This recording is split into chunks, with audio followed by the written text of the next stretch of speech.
Thank you very much, and welcome to those of you who are here. I'm very struck that the theme of our panel is China ready for global leadership, but you have a panel that consists of nothing but Americans. So you can say maybe this will be American perspectives on whether or not China is ready for global leadership. But we will do our best to be objective and offer our candid assessments of all of this. I want to emphasize that as I thought about what we could find most useful on a panel like this, I tried to break it down somewhat and say that even if so often our discussions are at this elevated plane of global strategy and global diplomacy and so forth, I think a more practical orientation or a more practical perspective is very, very much necessary, in the sense that China's capacity and goals and attitudes about these issues really need to be looked at in terms of more confined sets of issues, if you will. And this is what we'll really try to do, focusing on questions of China's leadership transition and how it prepares China or does not prepare China for questions of its future international roles, including how Chinese themselves debate questions of their future international influence. Secondly, to look at China as a military factor in the equation as we look at China's progression towards military modernization and whether or not and how that might shape attitudes that China might develop, what its aspirations might be, if we can identify them. And finally, to look at what still to me seems to me the most important thing, not to look so much at China as a global factor, but much more China within its own immediate region. I don't want to call that the hardy perennials of these issues, but it does seem to me that questions of China's power and China's policy closer to home will really be something that gives us a sense of a direction and indication about the longer term. But in all of this, let me emphasize, as we have this discussion, and we will hope very much it's going to be a discussion not only amongst us here on the stage, but also to engage the audience as a whole. What I would like us all to bear in mind is whether or not we have elevated China too quickly to some kind of higher international status, and whether that is something that, is this how Chinese tend to conceive of this, or is it something that should be perhaps somewhat more measured as we look at different dimensions of China's future international role and its relationship to existing power and security arrangements. But with that as an opener, I've asked each of our panelists here to make some beginning remarks to set a context, and we'll pursue some discussion among the panelists, but then we will try as early as we can to open it up for discussion and questions from the audience. So without further ado, we'll open first with my good friend Chris Clarke, and Chris will make comments on leadership. I should tell you that Chris had a rather lengthy sojourn here to Seoul, but we are delighted that he has arrived in one piece and is here for the occasion. And Chris, look forward to your remarks. Thanks very much. I'd like to thank you and Brookings for inviting me on the panel, and of course the Asan Plenum for the invitation to be here. My task is talking about the Chinese leadership transition and how that may impact China's future ability to play a leading role globally. The previous panel talked to an extent about the regional issue, and Evans will cover that as well.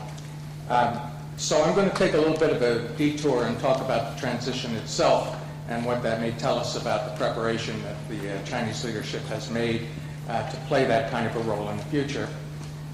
First of all, I think the leadership transition that we're going to see late this year and early next year in China is complicated significantly by two factors. One is that this transition is a moving target, and so far this year it's not been a target with very predictable or constant trajectory, if you will. I mean, we've had this Guo Xilai thing. It's sort of been Guo Xilai all the time recently, talking about the impact of that, and we can come back to that during the question and answer session if people want to. But I think the other factor that may have sort of been overlooked in this is that this Chinese leadership transition is really complicated because it's almost an unprecedented overhaul of the leadership.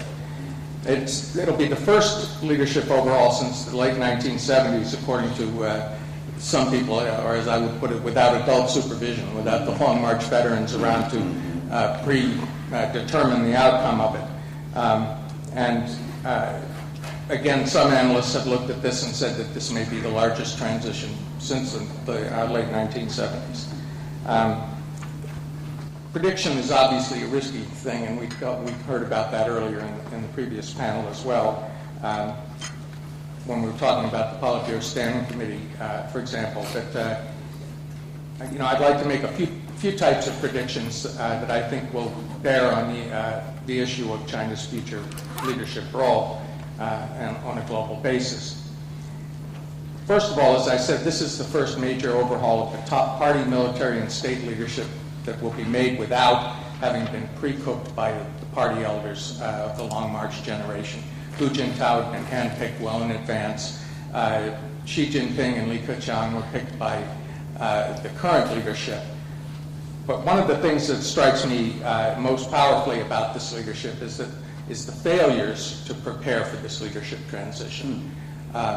Among other things, they have not elected any what would it be, the fifth or sixth generation, the next generation leader into the top leadership, like Deng Xiaoping made sure to do with Hu Jintao, to prepare him as a transitional figure to stay on. We're going to see probably 7 of the 9 standing committee members leave, leaving only the 2 who were picked to succeed. And I would correct the previous panel, it's not the top 2 positions. That's an issue that we'll come back to in just a second. But we'll also see a very large turnover in the military leadership. I don't know if Dennis is going to talk about that specifically, but we can talk about some of the specific numbers and so on later on if you want to do that. Also, at least 7 of the 16 regular members of the Politburo will be stepping down for reasons of age. So this is really a substantial turnover of the top leadership. As far as the Central Military Commission goes, 3 of the top leaders will be retiring, and that, including the 2 uniformed vice chairmen and 5 of the 8 regular members. So it's a huge transition there. 7 or 8 of the top 10 state council officials will be retiring. Somewhere between 60 and 65% of the Central Committee full and alternate seats will change hands, which again is not unprecedented. It's frequently the case, especially if you count the alternate members, that there's a very large turnover. But at the higher levels, this is a larger than usual turnover. And if you look during the last 2 years among provincial governors and party secretaries and minister-level officials within the government, the turnover there has been substantial. According to my count, since 2010, 45% of the provincial party secretaries have been replaced, with another 5 of them likely to be replaced. This is out of 30 or 31. Total turnover is 61%, and nearly that high a percentage of provincial governorships has changed hands or will due to mandatory retirement by the time of the party congress. As I said, I think the thing that's attracted the least comment, and may be the most important about this leadership transition, is that what I perceive as a lack of foresight in preparing for it. The leadership, first of all, failed to prepare by bringing a next generation leader into the Politburo Standing Committee.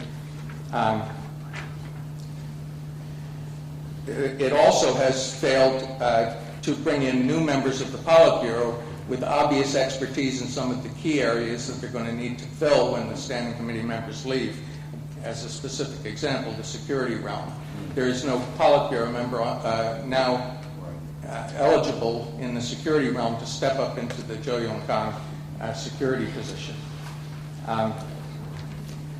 This failure to prepare, if you will, has led to a couple of structural anomalies that I think people have not focused on quite enough.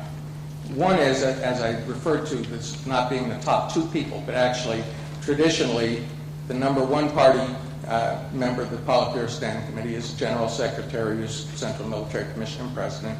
The number 2 party position is the head of the NPC, and that's currently Wu Bangguo. That's been the case for the last couple of leaderships. And the reason for that, presumably, is that the premier, who's the number 3 ranking person, answers to the National People's Congress. He's elected by the National People's Congress. And so the number 2 party position is actually the head of the NPC.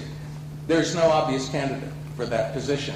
They're either going to have to move Li Keqiang into the number 2 position and thereby make the subordinate party member outranking his nominal superior, or they're going to have to jump somebody over Li Keqiang, leaving him the number 3 party person, and promoting a Politburo member to that number 2 position.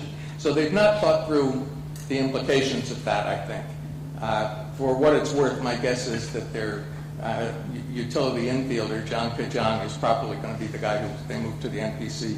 He's out there cleaning up Bo Xilai's mess now. I think he'll probably be the person they promote to the NPC. But it leaves this kind of structural anomaly that suggests a not very well thought out party Congress. So they're either going to have to break this precedent of having the NPC chair outrank the premier, or they're going to have to promote somebody over. As I said, they've also failed to promote people in charge of security and party discipline to be ready to step up and take over those 2 positions on the standing committee. It would not be unprecedented to put somebody in charge of security who has not been a long-term security apparatchik, but it doesn't suggest to me that it's a terribly well thought out plan. Similarly, within the military leadership, it's not clear to me that they've thought through very carefully who's going to move up to vice chairmanships. They will have only 3 people left on the Central Military Commission who are currently full members. One of them is the head of the General Armaments Department, who does have a command background and could take the command vice chairmanship slot. The other 2 are the Air Force and Navy commanders. And aside from the Liu Huaqing special case, it would be unprecedented to have a Navy or an Air Force commander as the vice chairman of the Central Military Commission, and particularly in view of the fact that that's essentially a political slot. There's a command slot and a political slot among those vice chairmen. So again, it suggests to me they've not thought through this very carefully. Well, what do all those details tell us about the future of China's new leadership? First of all, it seems to me that this new leadership is going to have to take a fairly long period, longer than usual period, of having to establish its legitimacy, its control over the bureaucracy, and therefore it's not going to be in a position to be terribly assertive in international terms until they're much more secure in their positions. I think the previous panel, for those who were here, kind of brushed over the deep divide and debate going on, which Bo Xilai's removal represents. There's a lot more undercurrent about changes in policy, including the, Taoyang Guanghui, bide your time and don't stand out position of Deng Xiaoping. There's an awful lot of debate going on now, and a lot of people pushing for China to take a more assertive role. And here again, I would second Alan Romberg's comments in the earlier panel that people really make a huge difference. It will make a huge difference whether, for example, Liu Yuan gets promoted to a top position like the GPD or vice chairman of the military commission, or someone with a much less aggressive kind of policy posture. So I think, given that the Chinese leadership does not seem to have prepared itself terribly well in the military or political spheres, is one indicator that it's not really going to be prepared in the short term to take much of an international leadership role. I think there are other fairly compelling reasons to make that same argument, but I'll save those for later. Chris, thank you very, very much. It's very, very sobering what you described. I wonder whether those in China who are trying to oversee this process are equally sobered. But in a way, you're almost arguing the Chinese will now be a victim of their own success, in the sense of having put such a premium on having all arrangements made that they were not looking ahead sufficiently. So the implication I draw from this, which has enormous consequences for China's international role, is that at best this will be a period of consolidation and arrangements among a group of individuals that haven't had that sufficient, if you will, apprenticeship for this role, that we may see, at a minimum, a kind of a bumpy transition, not something that seems smooth and almost effortless. There are going to be a lot of potential, if either rough edges or significant uncertainty for a period of time, precisely when this expectation of China playing a larger international role will be there much to the fore. And none of this, by the way, addresses the question of where there might be potential surprises or crises that the leadership will have to address. So really very, very interesting set of comments. We're next going to turn to my good friend Dennis Blasko. All these guys are my good friends, so otherwise they wouldn't be on the panel. But to really address some of the very, very important issues about China's continued military transition and how that shapes its international role. Thank you, Jonathan. I tried to think, to answer the question, is China prepared for the international military leadership? And to me, the short answer is pretty simple, and it's no. China does not now seek international military leadership now and probably into the midterm. And we also have to recall that China's timelines are different than American or Western timelines, and what we consider short-term and midterm are not the same as what China considers short and midterm. One of the main reasons for what I see as no major aspiration for international military leadership would be the simple fact that China is not enmeshed in a series of alliances as the United States is in so many other countries throughout the world. Instead, the People's Liberation Army, the PLA, is focused primarily on its own military modernization program, with only limited but important activities now beyond its borders. And we can talk a little bit more, perhaps in the question and answer period, about exactly how big some of these missions are. They get a lot of attention. For example, the Gulf of Aden anti-piracy mission, China's participation in UN PKO operations, and its greater conducting of international exercises with other militaries. But the bottom line on all that is the number of troops actually getting involved is still really, really small compared to the overall size of the PLA.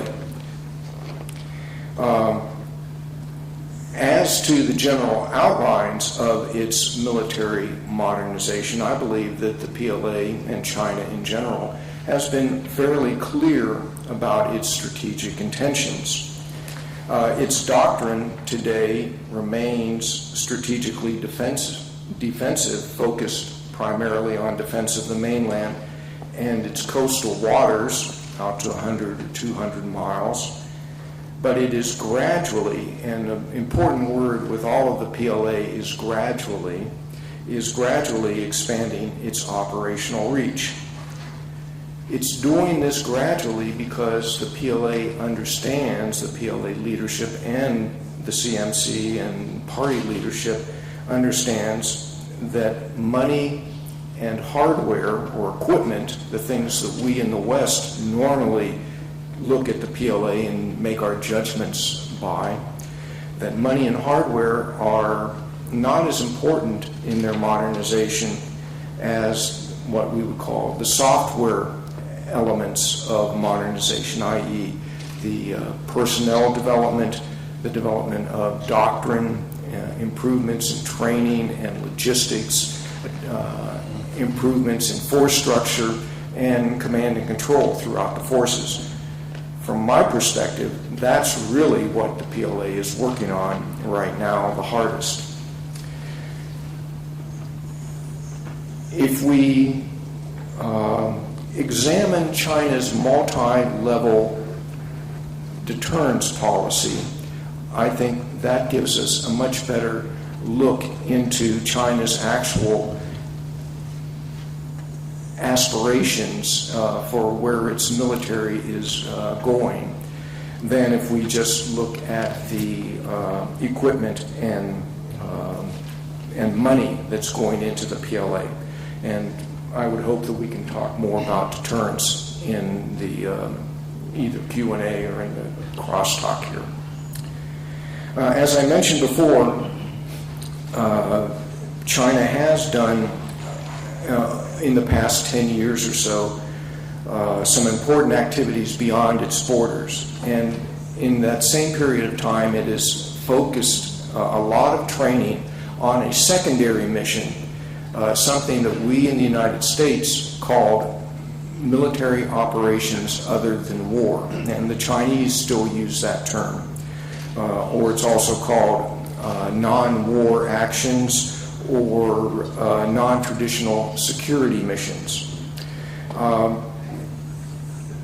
These missions can be conducted outside of China, but a lot of them also are being conducted inside of China, and they cover a wide range of things from peacekeeping and the anti-piracy to anti-terrorism to disaster relief. Again, disaster relief is primarily done inside China, but can be done outside China.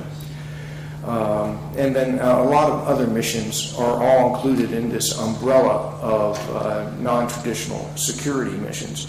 Part of the problem that the PLA has recognized in the conduct of these missions, as well as many of its operational warfighting missions, is that it just doesn't have the strategic lift capability, whether air or naval, to get large numbers of troops and equipment to distances far away very quickly. And finally, the military modernization program has a timeline that has been defined by Beijing.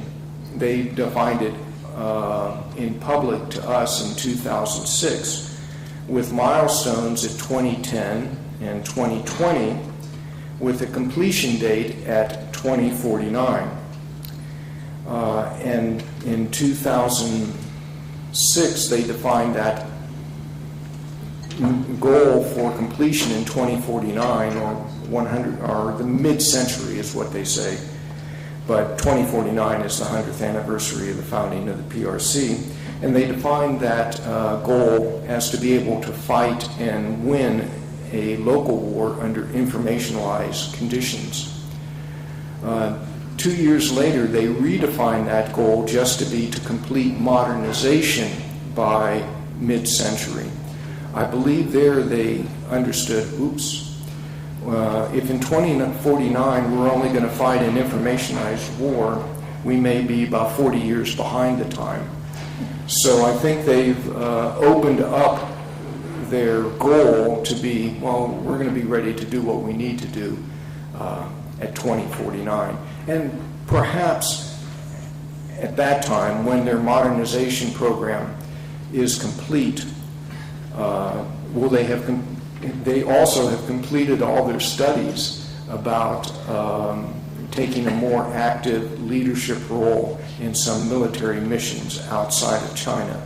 Perhaps after their modernization process is complete, will they be looking more to be externally oriented and take more of a lead. And I think, as Chris mentioned, the debate about biding your time and keeping a low profile, the PLA has followed that guidance in its modernization program up to now. At what point in the future might that guidance change, I think is still open to debate. Thank you. Dennis, thank you very, very much. What I take from your comments is that there's a kind of a realism within the Chinese military, an awareness of how far they have to go on the presumption that there is indeed an intent to play a significantly larger international role. Now, of course, that will depend a lot on the kind of security environment, both regional and global, that we encounter. Whether or not, for example, we could still imagine higher intensity warfare among a variety of states, as distinct from, if you will, the management of what I'll call international instability, or the consequences of a whole host of issues where, frankly, it will not be within the capacity of any major military power to deal with these considerations alone. There would therefore be a natural logic to a larger Chinese contribution if and when China concludes that it is ready to assume this kind of a role. So it may be that beyond China's borders, the view of China's military emergence tries to thrust them into a larger role sooner than they may themselves feel ready to do that. No, I would agree. They may be thrust into that position. I think in addition to gradual, one of the most important words to use to describe the modernization process is realistic. And I think they are completely realistic of the gap between their capabilities and advanced militaries. Right. This, by the way, and we could talk more about this in our extended discussion, but that there seems to be a pronounced difference between characterizations of not only China's military capacities, but China's propensity to risk-taking. The presumption, I think, in many circles being that as China becomes more powerful, if you will, that it will undertake actions, to use that dreaded adjective, in a more assertive way, in a way that would be therefore undermining of regional stability and beyond. But that you describe a different kind of military thinking, if you will. Right. I would call it really much more conservative than most people would, and their attitude toward risk-taking, at least doctrinally, is characterized by use of caution and prudence before using force. That's their doctrine. They will obey what the Chinese Communist Party leaders tell them to do. The party leaders may not have read the doctrine. But again, based on my reading of what the Chinese talk about their own capabilities at this time and into the near future, I would think they would be much more cautious and much more hesitant to advocate the use of force than is the conventional wisdom outside of China about a hawkish PLA. Obviously, it depends on the situation, and some situations might be easier to handle than others, but the PLA realizes its limits and especially the gap in capabilities. And that varies amongst potential enemies, right. Those limits and capabilities. Very good.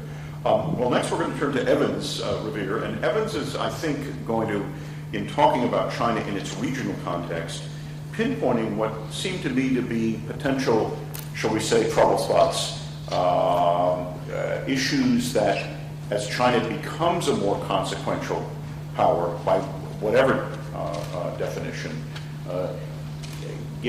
for good or for ill, gives China capacity to potentially play a larger role, whether it's deemed political, or in some contexts, whether or not we see evidence of particular sources of tension within China's own immediate security environment, which of course go to the core issue of what kind of relationship China can imagine in its immediate regional context, and how that shapes larger realities. So without stealing your thunder, you're batting cleanup, if you will. So looking forward to your remarks.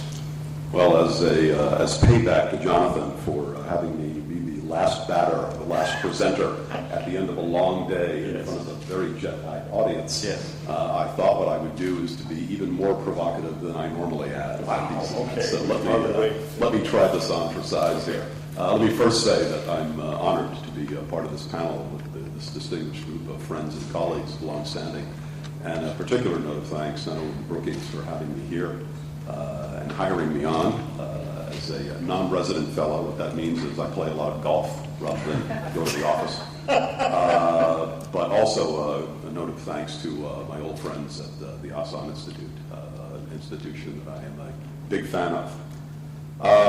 I think, well, as I was preparing some thoughts to present to you today, it occurred to me that the question that we were asked to address here is China ready for international or global leadership? It's an interesting question, but before we can get there, we ought to look a little bit closer to home and look in China's immediate neighborhood and get some sense of how China is interacting or is not interacting with its neighbors and how well that's going before we can draw any conclusions about China on a broader global scale.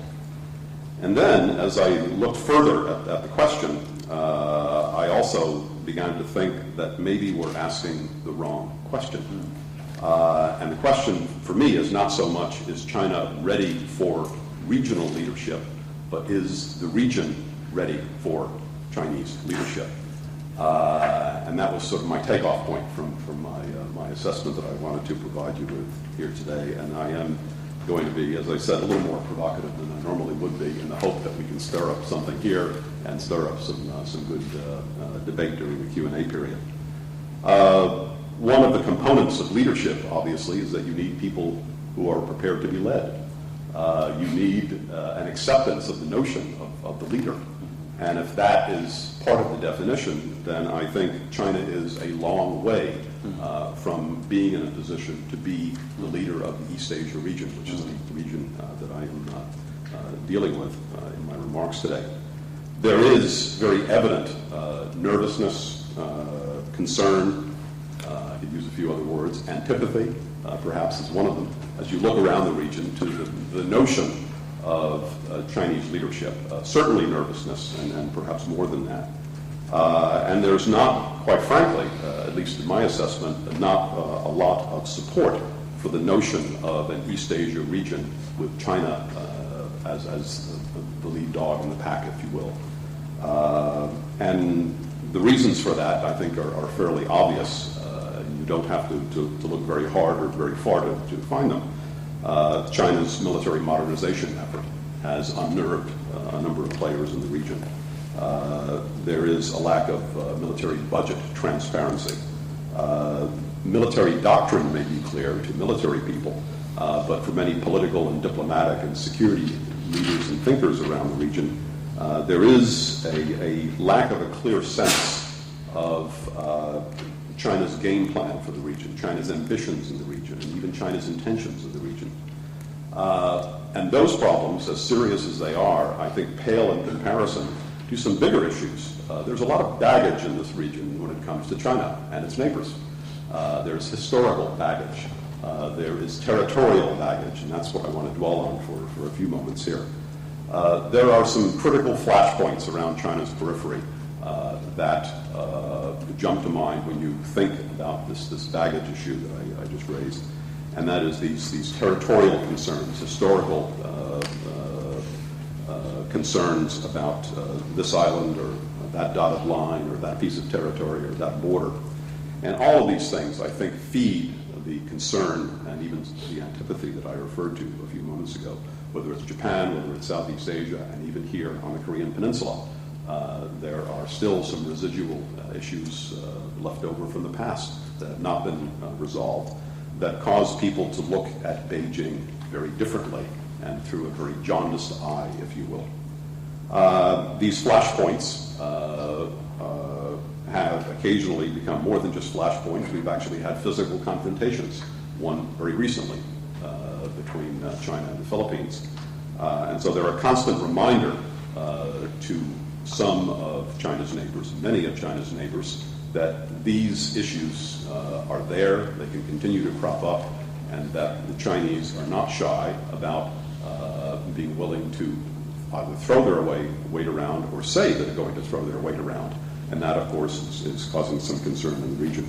I mentioned the dotted line a few minutes ago. All of you who are familiar with the South China Sea situation remember are familiar with the map. Many conferences I go to, when my Chinese colleagues are asked about the dotted lines, they will immediately dismiss them as nothing more than sort of a notional set of lines in a map that have no real significance for territory or territorial claims until they do. And you hear other spokespersons for the PRC make very specific references to the waters and islands that are contained within those dotted lines, an issue that causes some concern. When you look at how China has managed its relations with countries with which it has territorial issues, what you discover very quickly is that you have not only one Chinese approach, and maybe not only one Chinese policy towards these issues, you have several of them, depending on what agency of the Chinese government you're talking about, an issue of concern. You've got a stovepipe issue in China where you've got multiple avenues reporting to the top, each of which are competing for budget money and influence and power, each of which has a stake, whether it's a fisheries agency or a coast guard or a military, et cetera. And each one of these has a different stake and a different approach to handling these issues, and it raises the question, what's the coordination process among these agencies? Is there one? Is it adequate? But the very fact that we have to ask that question reinforces the point I made earlier, that those countries around China's periphery are looking at China wondering who's in charge, what's their ambition, what's their goal, what's their intention here. A lot of uncertainty in the region. The foreign ministry, the ministry that you would normally expect to be the primus inter pares in communicating China's view and position on some of these territorial issues, is only one voice of several, and it's not necessarily, in the view of many, the most authoritative voice when it comes to these territorial issues, an issue of concern. The PLA has a voice in these matters, and sometimes one gets the impression from the pronouncements made by representatives of the PLA or quotes in the Global Times that the PLA's voice is a lot stronger and more powerful than the voices of others. I dwell on the South China Sea and East China Sea issues only as an example of the concern that I sense in the region when I look at this question of whether the region is ready for China to act in a leadership capacity. And for me, it begs the question of what China is going to do to deal with these concerns, because it's going to have to deal with those concerns if it does aspire, as I think it does, to a serious leadership role in the region. Let me pivot to, pardon my use of that word, but let me pivot away for a moment here to another issue, an issue that I deal with a lot more than I deal with the South China Sea or East China Sea, and that is North Korea, because I think it provides another example of the uncertainties of where China is going, what China is thinking, and what it plans to do in the future about this very intractable problem. The opening plenary today, we talked about this to some extent, so pardon me if I go over some familiar ground here.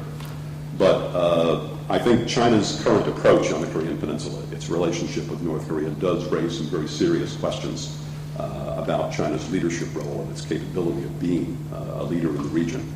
For many people who look at China and look at Chinese policy on North Korea, many people see China not necessarily so much as part of the solution, but as part of the problem when it comes to North Korea. Some people see China as the enabler, if you will, of North Korea. Those are very harsh judgments. I don't necessarily agree with them, but it is a view, and it also is a view held by some in Washington. So it's something I think we have to deal with. It's also a view that's held elsewhere in the region as well.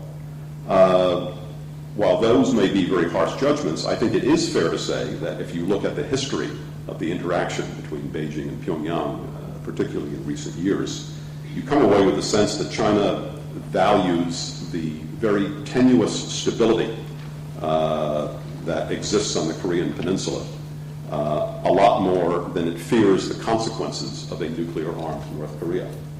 I don't think that's a harsh judgment. I think you can make a case for that. I also think you can make a case for the fact that China seems to value, and has seemed to value over the years, the face and sensitivities of its erstwhile North Korean ally a lot more than it treasures the goal of a denuclearized North Korea. And I'd be happy to sort of get involved in an assessment of that with all of you during the Q&A period. Clearly, the old ideological and comradely and military links between Beijing and Pyongyang are still weighing heavily on Chinese thinking when it talks, when it reviews and assesses its approach on North Korea.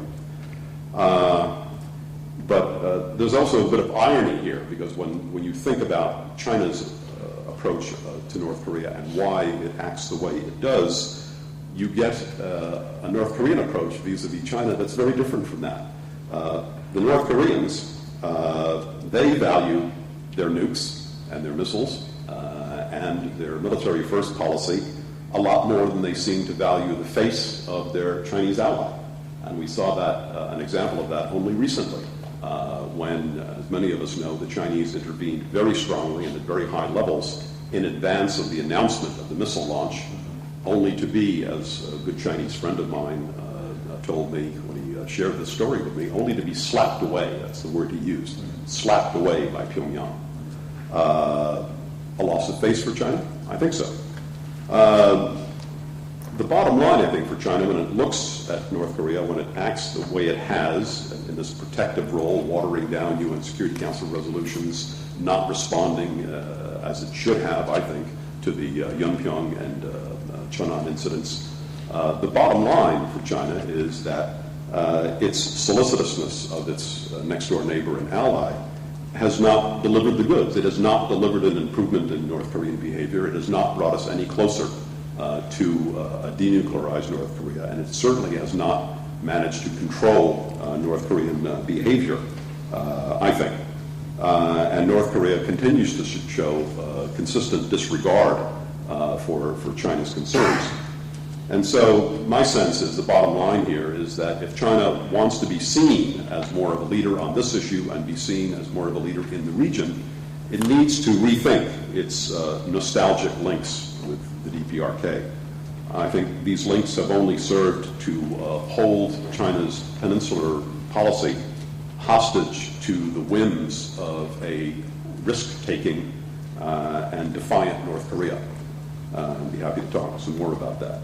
Now, there is some good news here, and that is, as was suggested a little bit earlier this afternoon, China did sign on very quickly, and apparently with virtually no debate, to the Security Council President's statement. A very tough, worded statement, some unprecedented things in that statement, and the fact that the Chinese came to agree to that statement so quickly, and particularly agreed to the last sentence of that statement, and I encourage you to go back and read it, because it has some ominous implications for what the UN Security Council is going to do in the aftermath of the next North Korean provocation, which will almost certainly come, in my view. So there is a good sign there. There is an indication, as General Pan suggested in the earlier meeting this afternoon, that there is a growing frustration in certain circles in Beijing. But is frustration with North Korea? But is this frustration enough to cause China to change its policy approach, its core fundamental policy approach on North Korea? Well, I would go back to General Pan's answer to that very question earlier, and he basically said no. And if that's the case, then here's another area of potential leadership that China could exercise, where I think it will not make the grade and make the cut. Just one final comment. As the region looks at China, it has certain expectations about China's behavior, whether it's on the Korean Peninsula, whether it's on historical and territorial issues. But it has other expectations as well in terms of China's management of its own population, its own politics, etc. You look at China, a China that has a human rights policy that is not in accord with regional standards, if you will. Its treatment of its artists and writers is certainly not in keeping with general regional trends. its restriction on the web and sharing of information domestically. None of those things is in keeping with regional trends. And as long as that's the case, I think the region as a whole will look at China and say, we're sorry, but we don't think you're quite ready for prime time when it comes to leadership. It's not there. Evans, thank you very, very much. You've raised a host of issues, I believe, is the operative unit of measurement. What strikes me, I think, in different ways in all of the presentations is how perhaps the outside world has been very dazzled by the overt manifestations of China's emergence. It's certainly its global economic presence, the scope of what is going on in terms of the building of things in China, everything from stadiums to railroad lines to infrastructure and God knows what, but that in a way, kind of illustrating Dennis's point, we might call those are the sort of the hardware manifestations, that there are a lot of, there's a weak underbelly, a soft underbelly of so much of this, and that process of economic transformation can only take you so far, and that I think that the opportunities are there for China, the expectations are there for China, but the question of whether, as you just said, there really is within the leadership a readiness to be and a preparation for prime time is yet to be answered. But that the tests will be there not when things go smoothly, but when you really bump up against realities where China's interests conflict with those of its neighbors, and where honeyed phrases and the appropriate deference to cooperation really just doesn't answer the mail, if you will. So all very, very good issues. Since I know time is short, rather than have an extended conversation here, I'm going to open it up to the floor, and I hope that you've seen here enough to really raise any number of issues that are worthy of discussion. So please, if you have questions, raise your hand, and please identify yourself. Corey, I know who you are, but others may not, so. Hi, I'm Corey. I think there's a button there somehow that... Hello. Okay. Yeah, there you go. Corey Hinderstein with the Nuclear Threat Initiative. And my question builds on some things that both Dennis and Evan said, which is, what does international leadership mean to China? And in particular, is that even a desirable trait? I mean, we certainly appeal to it. We say to China, you should be a leader and therefore take these kinds of steps, but we see that they don't often, or at least regularly, respond to that appeal. So I don't know if it's, I think when you look at the U.S., we've had doctrines of international leadership where we really define our goals and our strategies for engagement, et cetera. And so I'm wondering what those are for China, and is it something like influence, like economic or ideological expansionism, or is it more just playing enough of a role so that they can protect themselves from undue interference in either their external or internal activities? I think all of those are elements, but I really don't know what leadership means to the Chinese. I'll let the panel open it up. But I would just note that this is something that Chinese, at least in Chinese intellectual and academic circles, gets very widely debated. Whether this resonates with what is actually discussed in the rarefied confines of those vested with political authority in China is something that is much harder, frankly, to answer. But I would let our panel weigh in. I would say with regard to nuclear weapons, China right now looks at itself as in a leadership role by having, from the first day forward from when it tested its first bomb, a no first use policy. And in that regard, it looks at itself as in a leadership role and wishes more countries would take that same position. We could argue about its leadership role in nuclear proliferation, but they are working to establish the enforcement capabilities to abide by their own laws and international requirements. But that's the first thing that will come to my mind. Thank you. I think China wants respect. I think China wants stability on its periphery. I think China wants to be able to develop a periphery that allows it to continue to pursue its economic and social developmental goals. I think the point that Jonathan made about the conversation that's probably going on in Beijing is that as it looks around and looks at all these wonderful things that it's built and constructed and manufactured, it is more and more thinking of ways to translate that into something externally concrete that can raise China's reputation and image in the eyes of the world, but doesn't know how to get from here to there yet. And I think that's the conundrum that the Chinese face right now. I think they aspire to leadership, but they don't know what the content of that leadership is yet. And I also think, going back to the points I made earlier, is that they are looking at the price that you have to pay in order to be a leader, and maybe having some serious thoughts about whether they want to go that far. Is leadership important enough to you as a Chinese leader to look at the Korean Peninsula and say, we've been doing this wrong for the last 60 years, we need to take another approach? Or is it better just to kind of muddle through, which is their policy right now? Is respect and the admiration of your neighbors, especially those that you have territorial issues with, is that more important, or is connecting the dotted lines more important in the South China Sea? And I don't know that they've come to a conclusion about that, but I stand to be corrected. If I could make one other comment, and I'm glad that Evans made the remarks that he did, without saying that Chinese cultural style requires the kind of disclosure that Americans are prone to in all respects, large and small.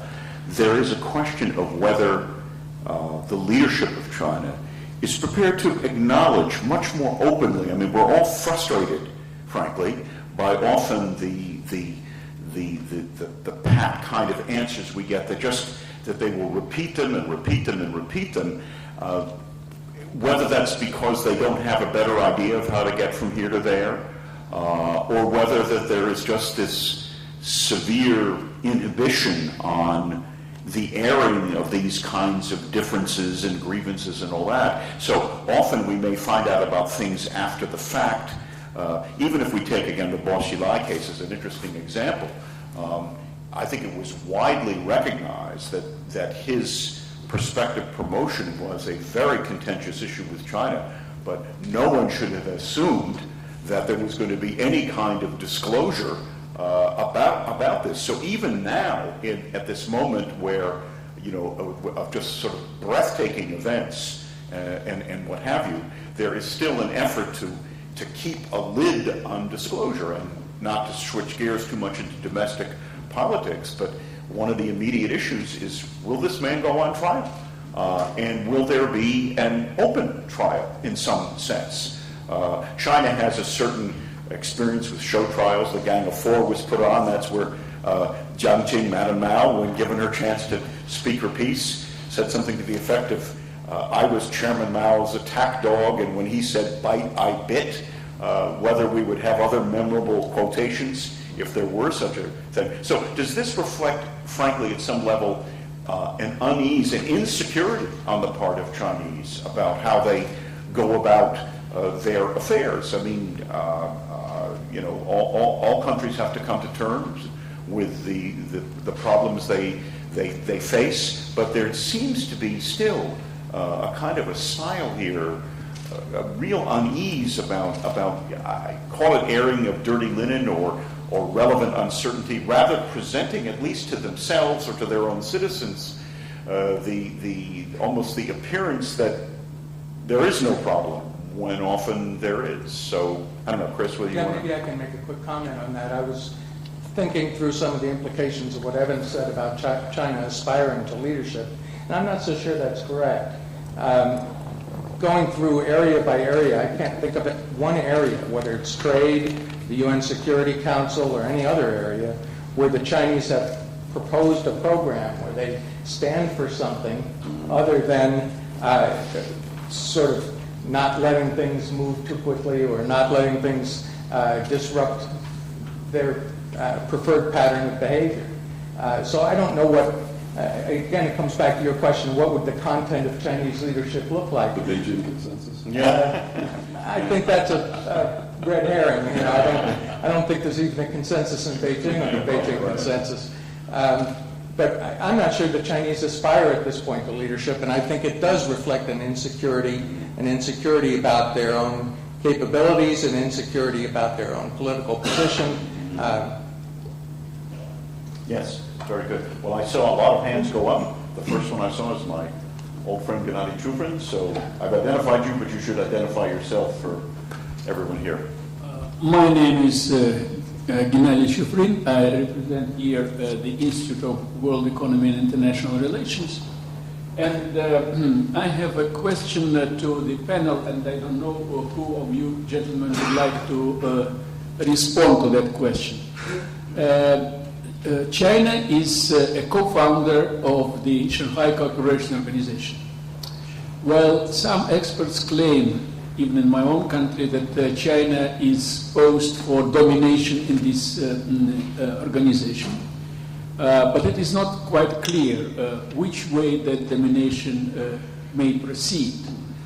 Political or economic or both, and how China may respond to those challenges that confront already or potentially Shanghai Cooperation Organization regionally, like the situation in Afghanistan.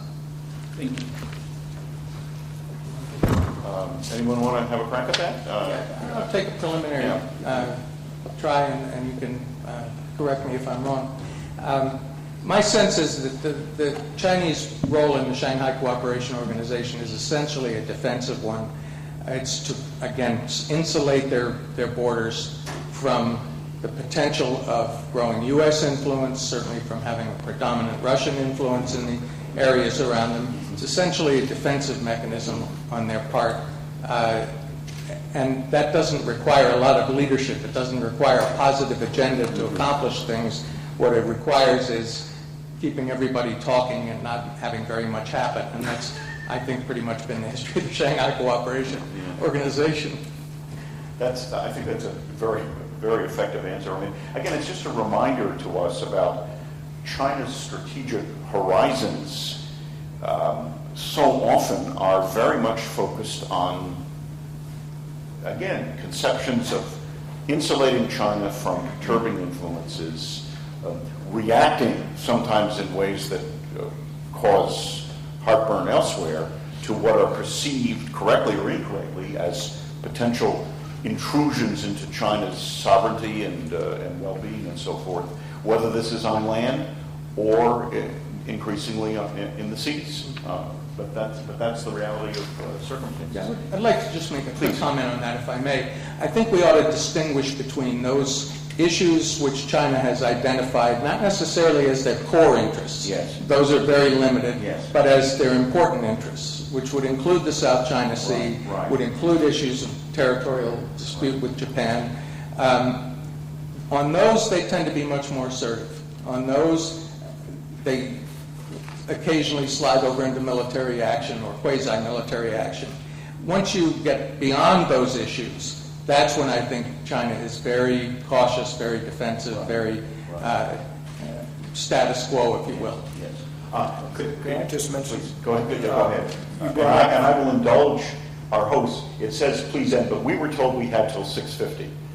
So I'm going to take every minute of that. So I'm being assertive. Just very quickly on the South China Assertive Sea. but not arrogant.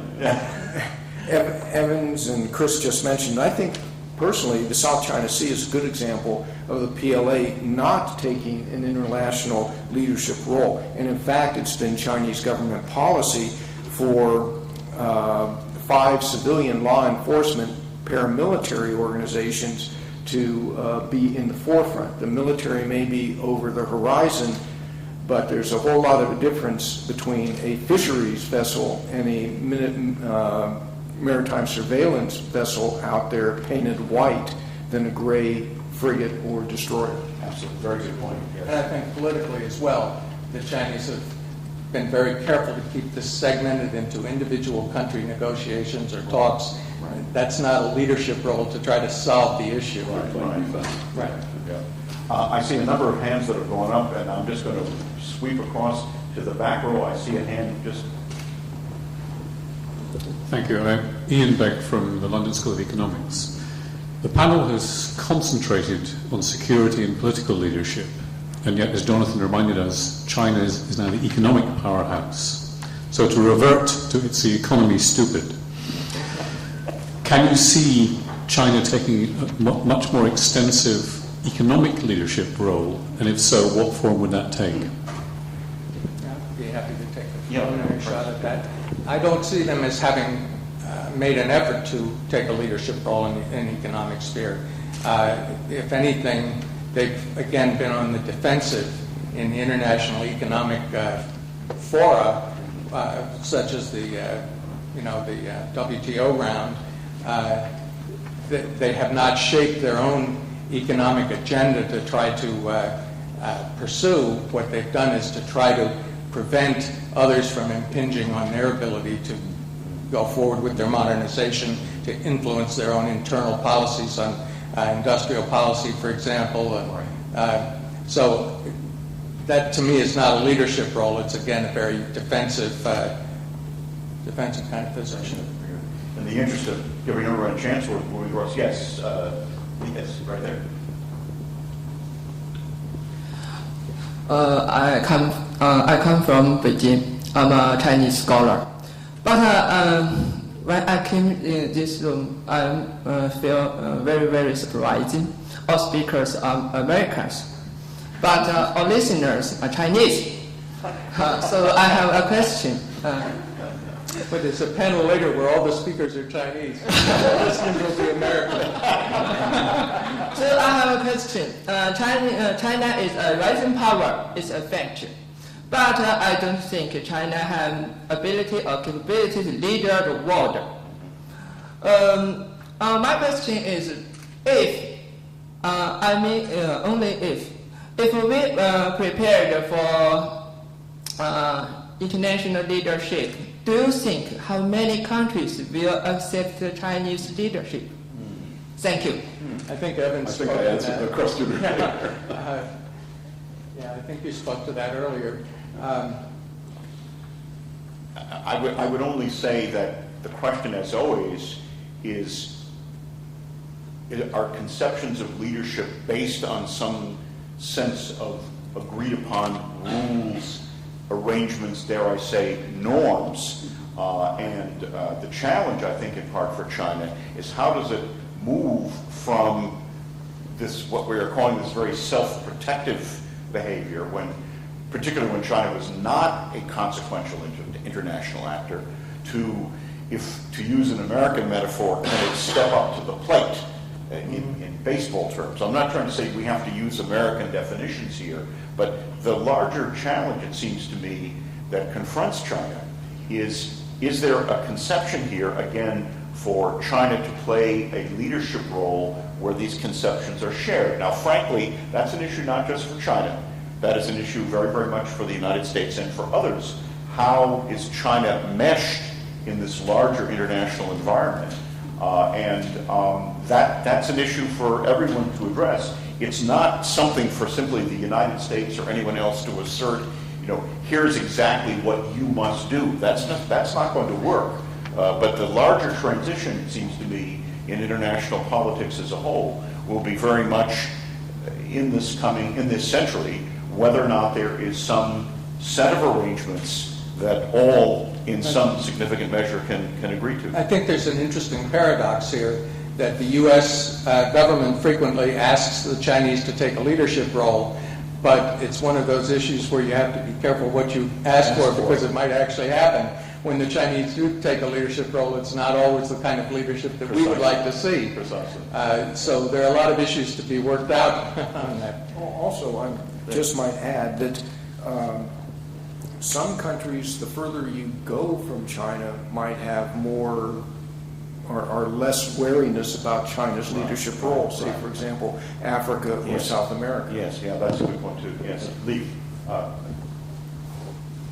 Thank you. Laker Heasley with the Asan Institute. I'm also a professor at Ewha Women's University here in Seoul. Many analysts refer to 2010 as a very bad year for Chinese foreign policy. And I don't need to review the various incidents for the audience in this room, obviously. I wonder if I could ask the panel, now with over a year and a half to reflect, how do you weigh the competing explanations for 2010 in Chinese foreign policy?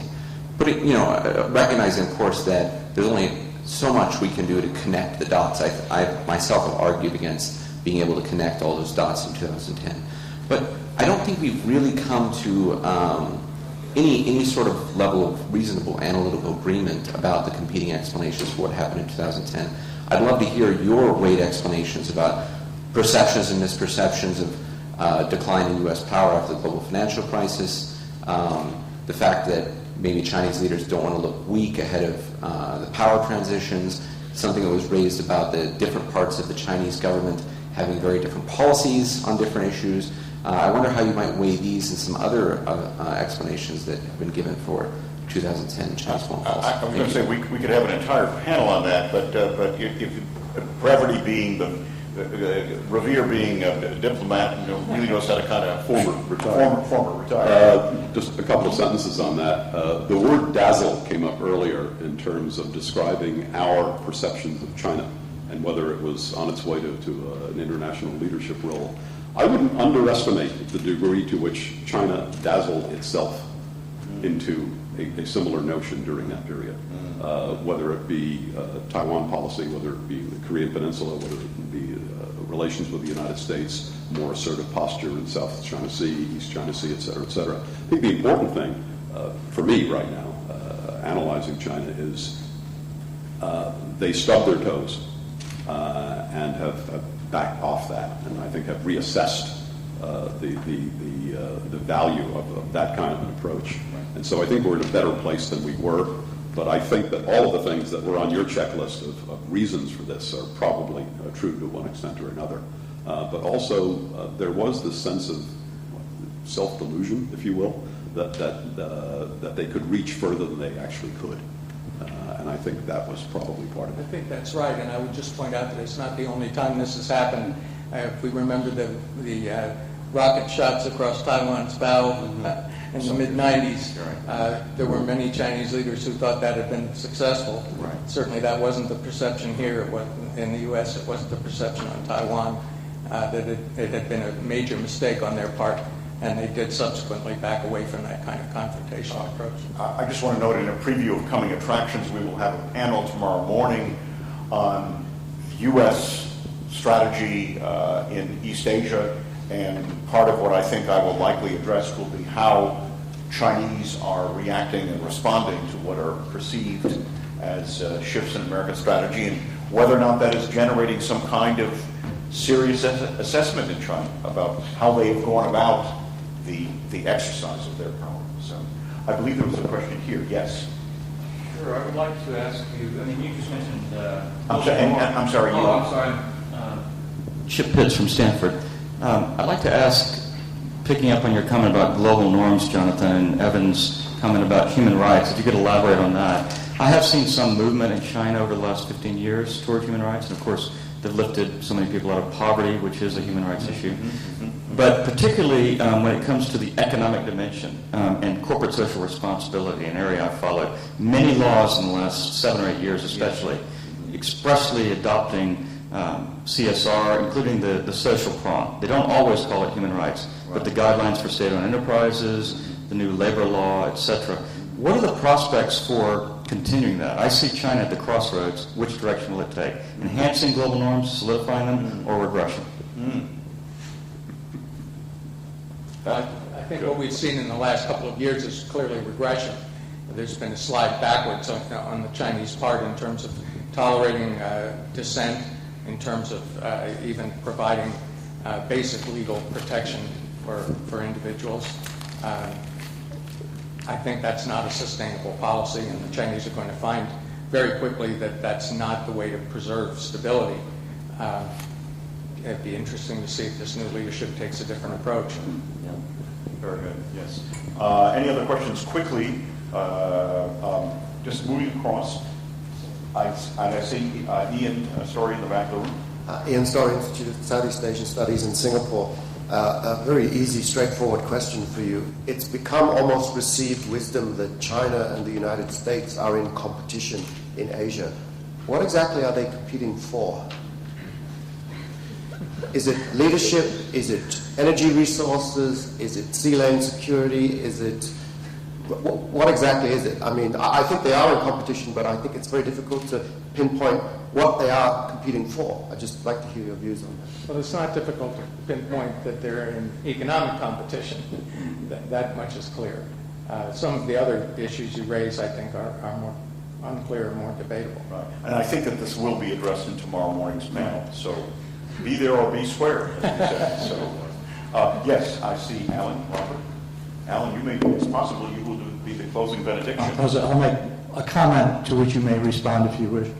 Alan Robert, Stimson Center in Washington. I think a lot of what you're talking about as leadership is not necessarily what China's talking about.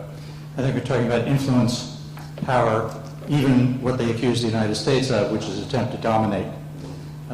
Leadership, as I've been listening to you all and as I like to think about it, is being responsible and sort of taking a larger vision and doing something with it. That clearly, for the most part, we have not seen China do. Right. But I think that sort of making sure that it is the leading or one of the leading influences over important policies, and I think that goes somewhat to the previous question, is a very important aspect of Chinese policy today.